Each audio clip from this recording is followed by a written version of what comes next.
Hello, welcome back to Hobbit-Sized Readings of the Hobbit, narrated by yours truly, Gregory Jean Conrad.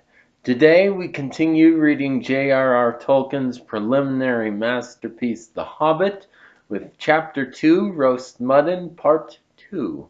Off Bilbo had to go before he could explain that he could not hoot even once, like any kind of owl, any more than fly like a bat. But at any rate, hobbits can move quietly in woods, absolutely quietly.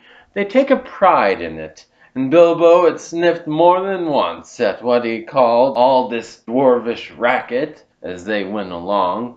Though I don't suppose you or I would have noticed anything at all on a windy night, not if the whole cavalcade had passed 2 feet off. As for Bilbo walking primly towards the red light, I don't suppose even a weasel would have stirred a whisker at it. So naturally he got right up to the fire, for fire it was, without disturbing anyone.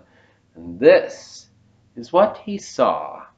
3 very large persons sitting round a very large fire of beech logs. They were toasting mutton on long spits of wood, and licking the gravy off their fingers. There was a fine toothsome smell. Also there was a barrel of good drink at hand, and they were drinking out of jugs. But they were trolls, obviously trolls.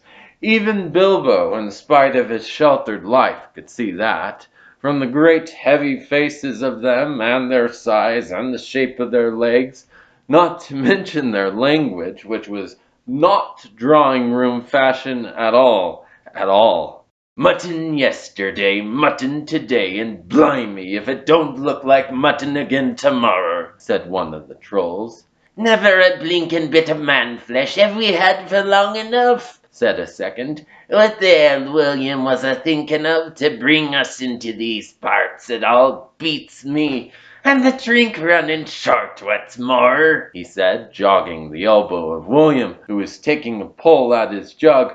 William choked. "Shut your mouth," he said, as soon as he could.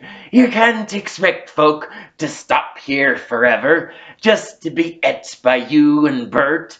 You've had a village and a half between you since we come down from the mountains.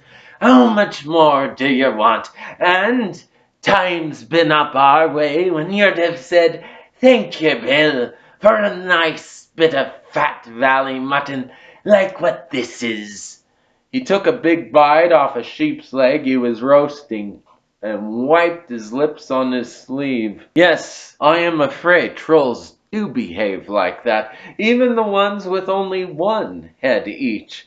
After hearing all this, Bilbo ought to have done something at once. Either he should have gone back quietly and warned his friends that there were 3 fair-sized trolls at hand, in a nasty mood, quite likely to try roasted dwarf, or even pony, for a change. Or else he should have done a good bit of quick burgling. A really first-class and legendary burglar would at this point have picked the troll's pockets. It is nearly always worthwhile, if you can manage it, pinched the very mutton off the spits, purloined the bear, and walked off without their noticing him.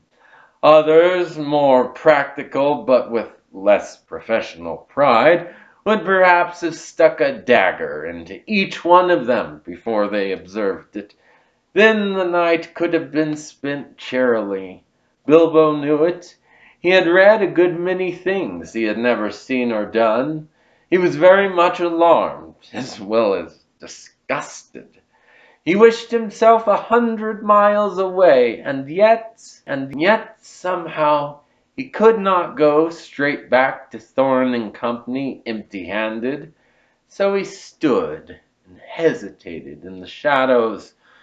Of the various burglarious proceedings he had heard of, picking the troll's pockets seemed the least difficult. So at last he crept behind a tree just behind William. Bert and Tom went off to the barrel. William was having another drink. Then Bilbo plucked up courage and put his little hand in William's enormous pocket. There was a purse in it, as big as a bag to Bilbo. "Ha!" thought he, warming to his new work as he lifted it carefully out. "This is a beginning." It was. Trolls' purses are the mischief, and this was no exception. "Here, who are you?" it squeaked as it left the pocket. Then William turned round at once and grabbed Bilbo by the neck before he could duck behind the tree. "Blimey, Bert, look what I've copped," said William. "What is it?" said the others, coming up. "Lumme if I knows. What are yer?" "Bilbo Baggins, a hobbit," said poor Bilbo, shaking all over and wondering how to make owl noises before they throttled him. "A hobbit?" said they, a bit startled. Trolls are slow in the uptake and mighty suspicious about anything new to them. "What's a hobbit got to do with my pocket anyways?" said William. "And can yer cook 'em?" said Tom. "Yer can try," said Bert, picking up a skewer. "He wouldn't make above a mouthful," said William, who had already had a fine supper. "Not when he was skinned and boned. P'raps there are more like him round about, and we might make a pie," said Bert. "Here you, are there any more of your sort a-sneakin' in these here woods? You're nasty little rabbit," said he, looking at the hobbit's furry feet, and he picked him up by the toes and shook him. "Yes, lots," said Bilbo, before he remembered not to give his friends away. "No, none at all, not one," he said immediately afterwards. "What do yer mean?" said Bert, holding him right way up by the hair this time. "What I say," said Bilbo, gasping, "and please don't cook me, kind sirs. I am a good cook myself, and cook better than I cook, if you see what I mean. I'll cook beautifully for you, a perfectly beautiful breakfast for you, if only you won't have me for supper." "Poor little blighter," said William. He had already had as much supper as he could hold. Also, he had had lots of beer. "Poor little blighter. Let him go. Not till he says what he means by lots and none at all," said Bert. "I don't want to have me throat cut in me sleep. Hold his toes in the fire till he talks." "I won't have it," said William. "I caught him anyway." "You're a fat fool, William," said Bert, "as I've said afore this evening. And you're allowed. And I won't take that from you, Bill Huggins," says Bert, and puts his fist in William's eye. Then there was a gorgeous row.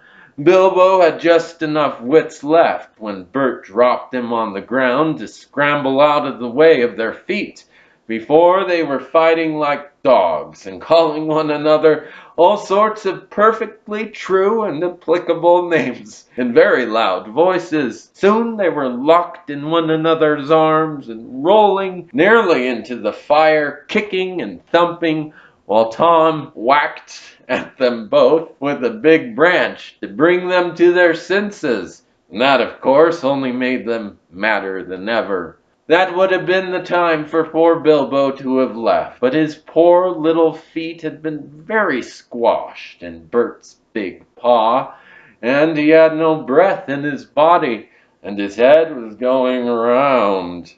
So there he lay for a while, panting, just outside the circle of firelight.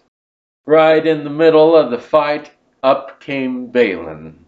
The dwarves had heard noises from a distance, and after waiting for some time for Bilbo to come back or to hoot like an owl, They started off one by one to creep towards the light as quietly as they could. No sooner did Tom see Balin come into the light than he gave an awful howl. Trolls simply detest the very sight of dwarfs uncooked.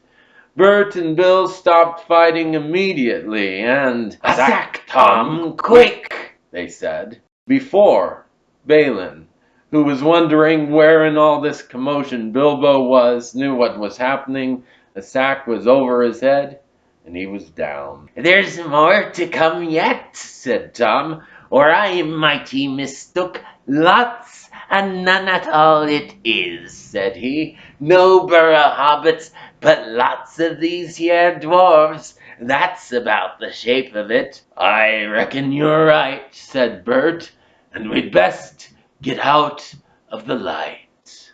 And so they did. With sacks in their hands that they used for carrying off mutton and other plunder, they waited in the shadows.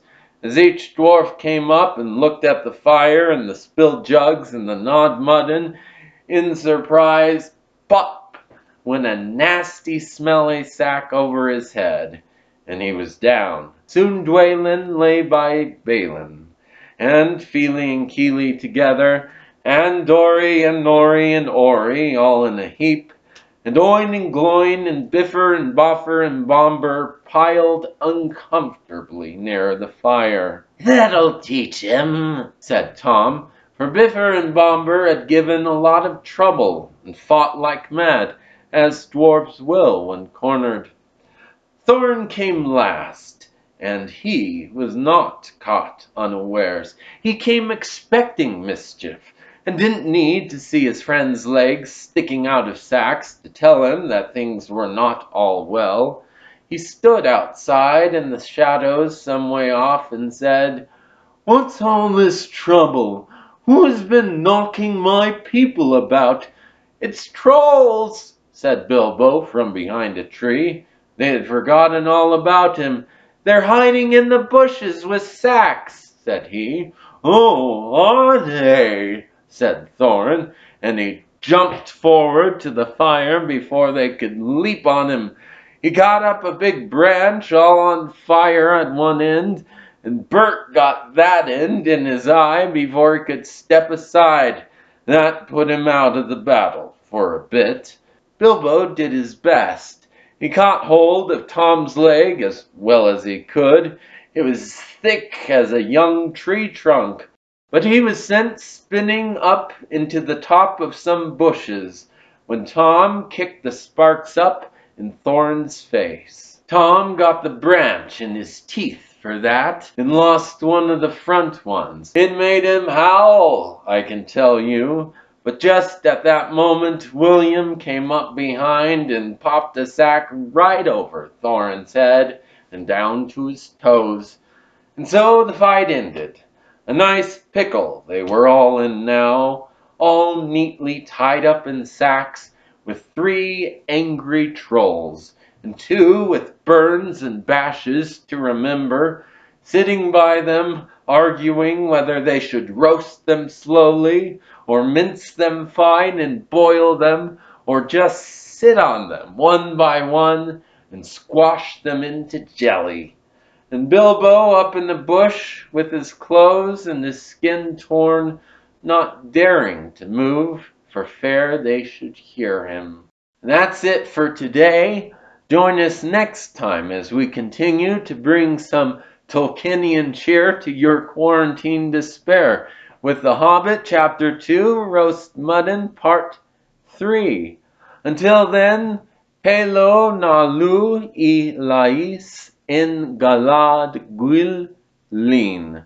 May the leaves of your life tree never wither. See ya.